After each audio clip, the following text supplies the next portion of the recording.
Salud, estimados hermanos, una vez más con ustedes, su hermano y servidor Alexis Mosquera, para traerles una pequeña reflexión acerca de nuestra enseñanza católica.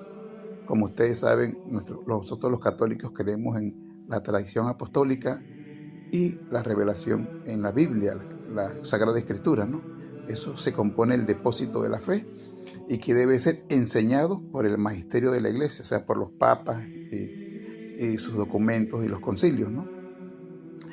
Bueno, vamos a hacer una reflexión acerca del capítulo 8 de Amor y Leticia. El capítulo 8 de Amor y Leticia que ha traído mucha controversia en la iglesia, y fue la razón por la que 4 cardenales, dos que ya han muerto, eh, enviaron una dubia, o sea, duda significa dubia, al Papa Francisco, que pues él nunca contestó. Pero precisamente por estos, hay 3 aspectos en la exhortación apostólica, Amor y Leticia, en el capítulo 8, que digamos traen un poco de confusión a los fieles católicos, ¿no? Y a algunas jerarcas también.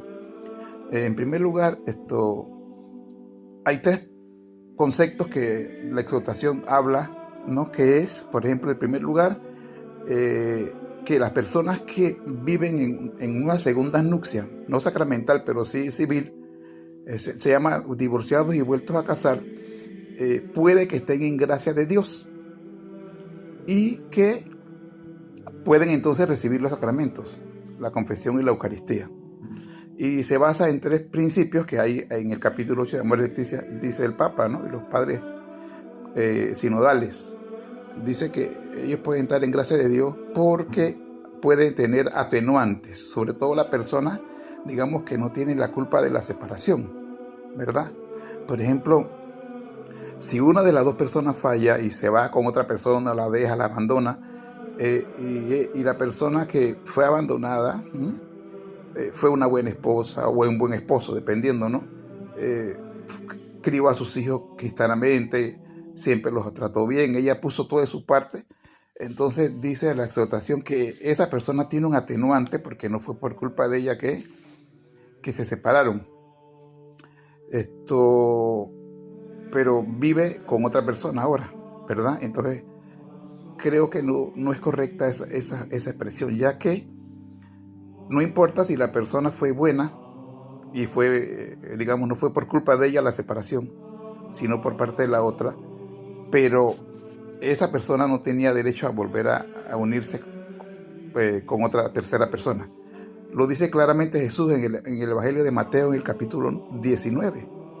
Dice que los judíos le preguntaron a Jesús si era lícito repudiar a su mujer por cualquier motivo, ¿verdad? Y Jesús le dice, ¿no han leído ustedes que desde el principio el Creador los hizo hombre y mujer?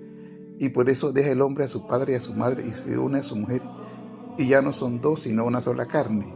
Entonces los judíos dijeron, ¿y por qué Moisés nos prescribió a nosotros, nos permitió una carta de repudiar a nuestra esposa, a las mujeres, ¿no? Porque o sea machista, pues era el hombre que repudiaba, ¿no? Entonces Jesús dice, lo hizo por la dureza de vuestros corazones, ¿verdad? Pero desde el principio no fue así. Entonces dice Jesús, por eso el hombre que repudia a su mujer y se casa con otra comete adulterio. Y si la repudiada se casa con otro, comete adulterio. Y dice Jesús, excepto en el caso de la infidelidad. Y aquí pudiera algunas personas pensar que, bueno, si el cónyuge me engañó, yo tengo una excusa para volver a casarme o que me divorcie, como dice, ¿no? Sin embargo, esa palabra que dice con excepción de la infidelidad, cuando vamos al griego, tú sabes que todos los libros del Nuevo Testamento se escribieron en griego, en este caso Mateo, ¿no? La palabra que utiliza Mateo ahí, el griego significa porneia. La palabra porneia significa, ahí viene la palabra fornicación, pornografía, ¿verdad? Entonces Jesús está diciendo, excepto los que viven en fornicación, es decir, ¿quiénes son los que viven en fornicación? O sea, los que no tienen sacramento del matrimonio, los que nunca se han casado con nadie y tienen relaciones sexuales, ya sea continua, viviendo en la misma casa o por ahí esporádicamente. Eso se llama fornicación, relación sexual ilícita, sin ningún sacramento, en este caso sacramento del matrimonio. Y las personas que estamos casadas y tenemos sexo con otra persona, otra tercera persona, se llama adulterio. ¿Ok? Adulterio. Es decir, yo que estoy casado puedo cometer adulterio con otra persona casada o con otra persona soltera que no tiene sacramento, pero ya porque yo estoy casado es adulterio. Entonces la otra persona adultera conmigo y yo adultero con ella. Ahora, si son dos personas casadas ambas por el sacramento del matrimonio, hay como un doble adulterio, ¿no? Entonces no hay excusa, ¿verdad? ¿Por qué? Porque las dos personas que fueron al altar, no solamente hicieron un compromiso entre ellos, sino un compromiso con Dios. Y si la otra persona falla, yo tengo el deber de ser fiel a Dios. Yo hice un compromiso con Dios y le prometí que iba a estar fiel en la buena y en la mala hasta que la muerte nos separara. Y si la otra persona falló, yo no tengo que fallarle a Dios en este caso, ¿verdad? Miren ustedes que el sacramento del matrimonio es el único sacramento que lo reciben dos personas al mismo tiempo. El sacramento del bautismo, una sola persona, la gracia regenerativa. El sacramento de la confirmación lo recibe siempre una sola persona, la gracia roborativa. El sacramento de la Eucaristía, una sola persona, la recibe doble gracia, nutritiva y unitiva. El sacramento de la confesión, una sola persona, la gracia sanativa. El sacramento del orden, o sea, los sacerdotes, la gracia consagrante, una sola persona. Y la unción de los enfermos, o como se llamaba antes, la extrema unción, la gracia sanativa plena, ¿verdad? Porque se busca sanar el alma y el cuerpo, igual a recibir a esa persona. Pero el sacramento del matrimonio reciben al mismo tiempo dos personas, que son en este caso los ministros del sacramento. Y se recibe la gracia conyugal, y esa gracia conyugal está como entre las dos personas, ¿verdad? Esa gracia que Dios nos dio, que supone la gracia santificante del bautismo y de la confirmación, se posa entre las dos personas, ¿verdad? Por eso el símbolo del matrimonio son unos anillos, porque ellos están enlazados por la gracia conyugal, ¿verdad? Conyugal viene de cónyuge, de yugo, que estén en un mismo yugo los dos. Entonces yo no puedo separarme o unirme con otra persona mientras esté la otra persona viva. Entonces, por eso la palabra adulterio viene del latín, una palabra compuesta de ad alter. La palabra ad significa acercarme, aproximarme, y alter significa a otro. Entonces, cuando yo cometo adulterio es cuando yo me aproximo a otro, ¿ok? Me aproximo a otro que no fue con el que fui yo al altar, sino es otra persona, ¿ok? Entonces, como dice Jesús claramente, también la repudiada comete adulterio. O sea, se aproximó a otro, aunque haya sido una buena esposa o un buen esposo, haya sido fiel hasta que la otra persona falló, eso no tiene nada que ver, porque ella no puede irse a unir porque tiene que ser fiel a Dios, ¿verdad? Entonces, no está en gracia de Dios y no puede recibir los sacramentos por la sencilla acción que no tiene un propósito de enmienda. Ok, entonces esta reflexión nos lleva al segundo principio que nos expresa la exhortación apostólica. Dice que los fieles pueden llegar a un discernimiento junto con un pastor, un sacerdote en su parroquia. En primer lugar, aquí hay un error también, porque nosotros tenemos tribunales eclesiásticos. Antes, ¿se acuerdan que solo era en Roma? Y había que llevar el pedido a Roma para ver si esa relación tenía alguna causal de nulidad. Ahora voy a explicar un poquito qué es una causal de nulidad. Ahora, ¿qué han hecho? Muy bien, la iglesia me parece a mí que ha descentrado de Roma, y en cada diócesis o en cada país hay un tribunal eclesiástico. Yo conozco muchas personas que han apelado a eso y le han han declarado nulo su matrimonio, ¿no? Y ahora es más fácil. Pero ¿qué sugiere la exhortación apostólica? Que tú lo puedes hacer con tu sacerdote. O sea, estás pasando por encima del tribunal eclesiástico que existe. Tú no puedes ir con un párroco, con un sacerdote. Tienes que ir al tribunal eclesiástico, a quien el obispo ha nombrado, ¿verdad? Entonces ahí está. Entonces dice que puedes discernir con el sacerdote, y tú, sobre todo tú, si de verdad, si tú fuiste un buen esposo, un buen cónyuge, un buen papá, entonces tú puedes recibir los sacramentos y estar en gracia de Dios. No. Y dice que entonces la iglesia ahora sí está acompañando a esas personas que las hemos recriminado, las hemos rechazado. La iglesia jamás ha rechazado a las personas que viven así en segundas nupcias, divorciadas y vueltas a casar. Todo lo contrario. Si leemos el catecismo la encíclica del Papa Juan Pablo II, Familiares Consorcio, él dice claramente que ellos no pueden ser rechazados ni discriminados, sino acogidos, atraerlos a la iglesia, para que a través de la escucha de la palabra, la oración y la penitencia pueden alcanzar la justificación, pero más no pueden recibir los sacramentos, porque no están en gracia, ¿verdad? Entonces, ¿qué es lo que cabría aquí? ¿Cuál es el discernimiento que cabría aquí? Cabría a ver si esa relación tiene algunas causales de nulidad. ¿Qué son las causales de nulidad? Voy a explicar aquí. Es diferente anular un matrimonio que declararlo nulo, porque anularlo es como deshacer algo que ya existió, es más parecido al divorcio. Declararlo nulo es que decir que no existió. ¿Y por qué no existió? Porque habían causales de nulidad, que las causales de nulidad siempre son previos al matrimonio, o sea, son previas al momento de la celebración en el altar, son previas, no después. Entonces eso de que la persona fue buena persona, fue fiel a ella, pero eso vino después.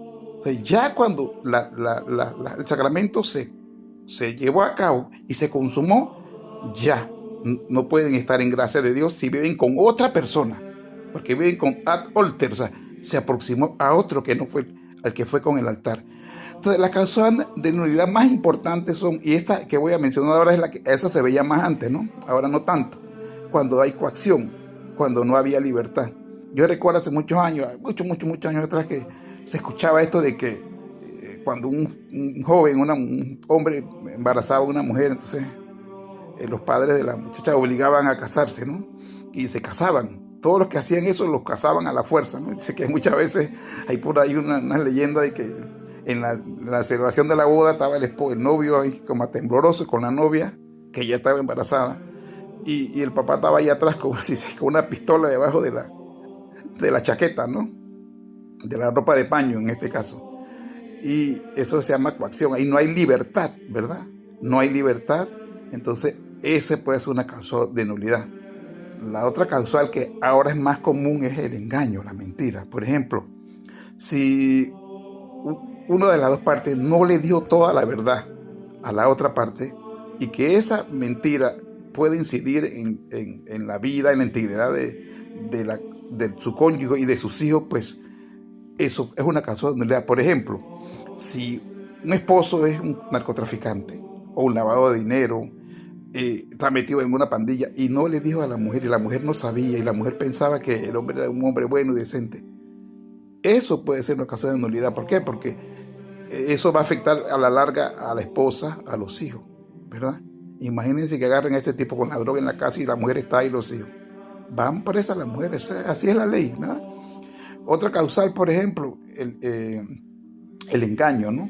Yo conocí el caso de una amiga que yo conocí cuando yo vivía antes en una barriada en San Miguelito, y ella feliz con su esposa se casaron, tuvieron 2 niñas, una de 2 y una de 4 años. Entonces ella salía a su casa todos los días, de su casa a trabajar a las 7 de la mañana, entraba a las 8.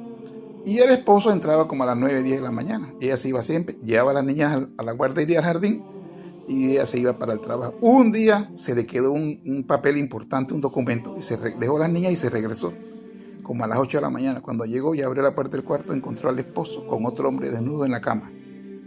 Era homosexual y nunca le dijo, la estaba engañando. Entonces, esa es una causal de nulidad, porque hubo mentira, hubo engaño, ¿verdad?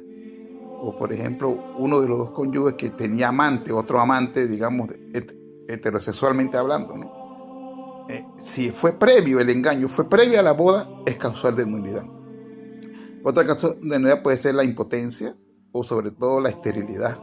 Si uno es estéril de los dos, porque pueden ser las dos, cualquiera de los dos, y él lo sabía y no se lo dijo a la persona, causal de nulidad. Ahora, si cualquiera de estas causales de nulidad, la persona se lo dijo a la otra y le dijo, yo soy narcotraficante, yo soy homosexual, yo soy impotente. Si se lo dijo, no es causa de nulidad porque le advirtió y se lo dijo. Entonces, si la persona sabía, pues, bueno, ahí está, no tiene de qué quejarse, ¿verdad? Pero si se lo ocultó, son causales de nulidad. Y como le dije a ustedes, las causales de nulidad son previas al matrimonio, no después. Así que si después que tú te casaste y hubo matrimonio, entonces ya ahí, si fue válido, ya, aunque te portaste bien, ya tú no te puedes volver a casar. ¿Por qué? Porque pues tú tienes que ser fiel a la promesa que hiciste con la persona y sobre todo con Dios. Entonces te fuiste ahora, te aproximaste a otro, entonces estás en pecado.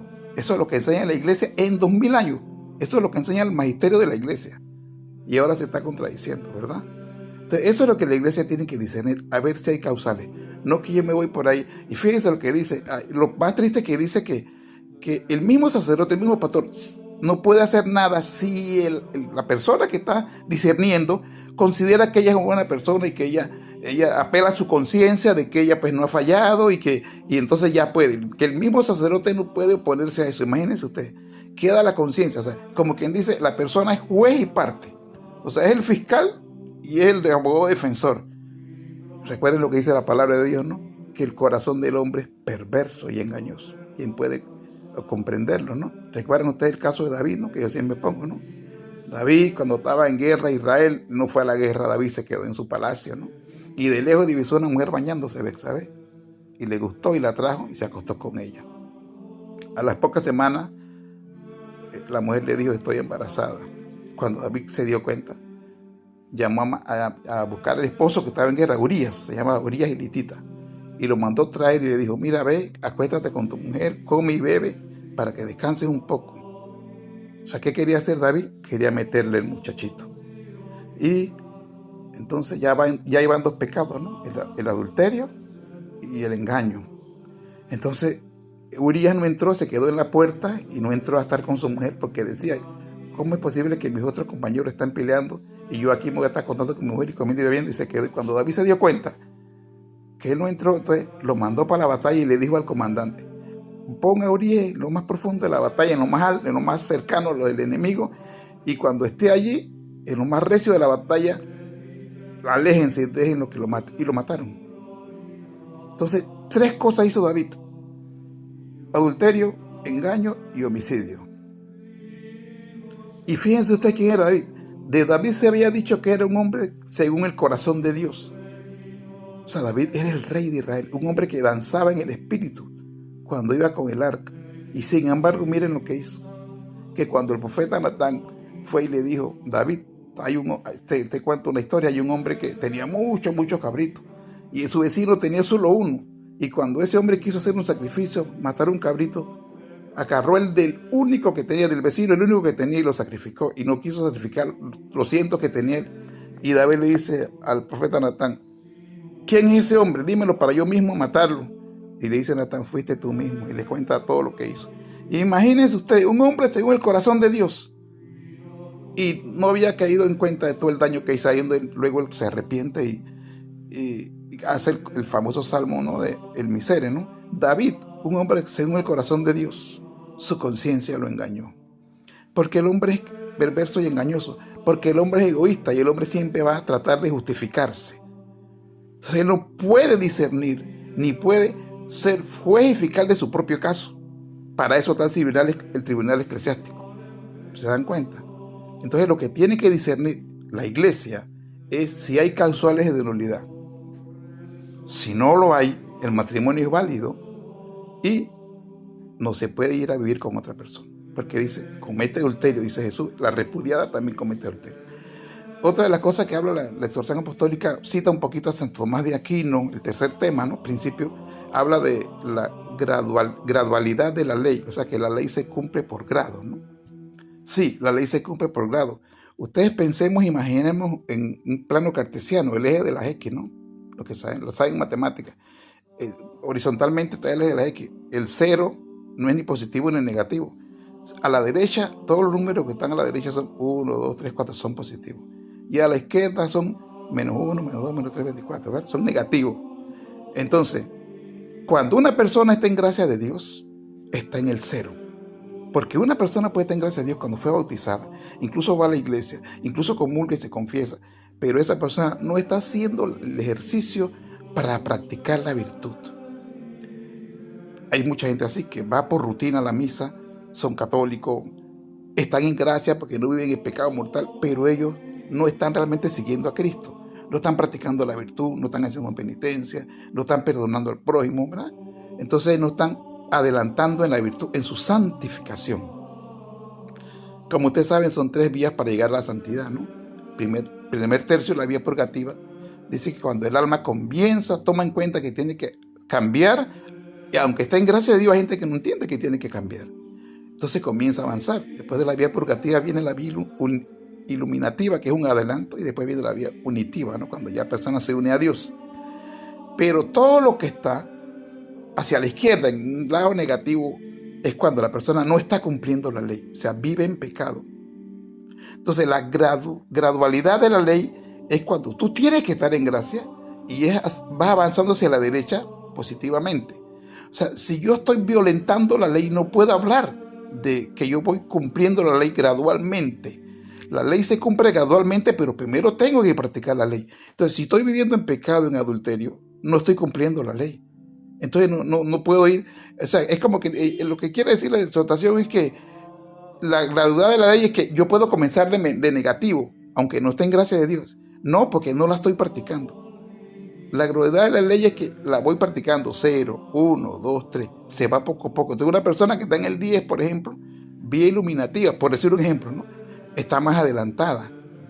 Porque cada uno está practicando la ley, pero unos van más adelantados que el otro. Pero si yo estoy en pecado, no estoy practicando la ley, el mandamiento que dice no cometerás adulterio. Entonces estoy en la parte negativa. Yo, mientras esté allí, no estoy practicando la ley. Entonces no puedo tener gradualidad de la ley. No hay ahí ninguna gradualidad de la ley. Entonces ahí ese es el problema, ¿no? Entonces tenemos que orar mucho por esto, porque nosotros tenemos que ser fieles a la doctrina de la iglesia, a la verdad, ¿verdad? Y orar mucho por el Papa y por los obispos y los sacerdotes para que sean fieles a la revelación que Dios nos dio. Esto que yo acabo de explicarle aquí no es mi opinión ni la opinión de ninguno. Es el magisterio de la iglesia. Es lo que Cristo nos enseñó y nos reveló. Y eso no lo podemos cambiar, so pena de muerte. Así es, ¿verdad? Entonces, hermanos, oremos y pongámonos en las manos de Dios para que la iglesia siga fiel a la revelación de 2000 años y no se pueda cambiar. ¿Por qué? Porque es grave, no solamente para la persona que lo está haciendo, cambiando, sino para el pueblo católico que va a ser engañado, ¿verdad? Bueno, que Dios lo bendiga y muchas gracias.